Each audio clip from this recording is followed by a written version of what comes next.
ഇനി ഒരു മാസത്തോളം കുവൈത്തിന് ആഘോഷകാലമാണ്. ഫെബ്രുവരി 25, 26 തീയതികളിലാണ് ദേശീയ വിമോചന ദിനമെങ്കിലും രാജ്യം ആഘോഷാരവങ്ങളിലേക്ക് കടന്നു കഴിഞ്ഞു.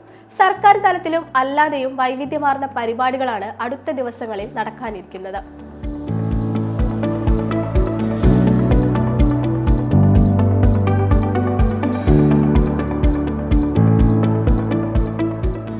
ബയാൻ പാലസിൽ കുവൈറ്റ് അമീർ ഷെയ്ഖ് മിഷാൽ അൽ അഹമ്മദ് അൽ ജാബിർ അസബാഹ് പതാക ഉയർത്തിയതോടെ കുവൈത്തിന്റെ 64-ാം ദേശീയ ദിനത്തിന്റെയും 34-ാം വിമോചന ദിനത്തിന്റെയും ആഘോഷ പരിപാടികൾക്ക് ഔദ്യോഗിക തുടക്കമായി.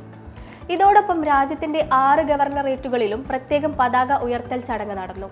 ദേശീയ ദിനാഘോഷത്തിന് തുടക്കം കുറിച്ച് ബയാൻ പാലസിൽ നടന്ന പതാക ഉയർത്തൽ പരിപാടി തെരുവുകളും സർക്കാർ കെട്ടിടങ്ങളും അമീറിന്റെയും കിരീടാവകാശിയുടെയും കുവൈറ്റ് പതാകയുടെയും ചിത്രങ്ങൾ കൊണ്ട് അലങ്കരിക്കും. ഈ വർഷത്തെ ആഘോഷങ്ങൾക്ക് കുവൈത്തിന് അറബ് സാംസ്കാരിക തലസ്ഥാന പദവി ലഭിച്ച പശ്ചാത്തലം കൂടെയുണ്ട്.